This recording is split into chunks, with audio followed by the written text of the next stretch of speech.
This video provides information from the internet, and we do not promote any products or medicines. Always consult a doctor before using any medication. We are not responsible for any side effects or issues resulting from self-medication. Addkay Tablet is an essential medication for managing potassium deficiency. It helps maintain healthy potassium levels crucial for various bodily functions. Indications and uses. This medication is indicated for the treatment of hypokalemia, a condition caused by low potassium levels in the blood. It is used in patients who may have potassium deficiencies or those who are on certain medications that can cause potassium loss, such as diuretics.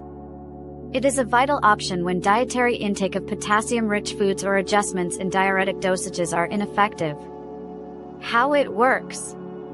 It works by supplementing the body with potassium, which is essential for the normal functioning of various organs, thereby reducing the risk of hypokalemia. Directions for use. Take this tablet exactly as directed by your physician. It is important to consume it with meals to minimize the risk of gastric irritation. Swallow the tablet whole with a glass of water and do not crush or chew it. The doctor will determine the appropriate dosage and duration of treatment based on individual needs, including age, weight, and health condition. Possible side effects.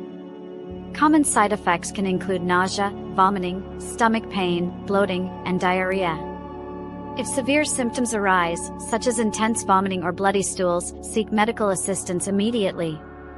Precautions and warnings.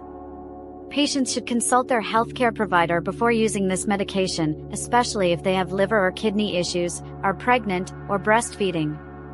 It is also contraindicated in individuals with allergies to potassium chloride and certain other medical conditions. FAQs. 1. Can this medication manage diarrhea? No, it is not intended for that purpose. 2. Is it safe for children? There is limited information regarding its use in children under 18. 3. Can it be used if potassium levels are normal? No, it should not be used as a supplement in healthy individuals. Thank you for watching. If you have any questions or suggestions, please leave them in the comments below.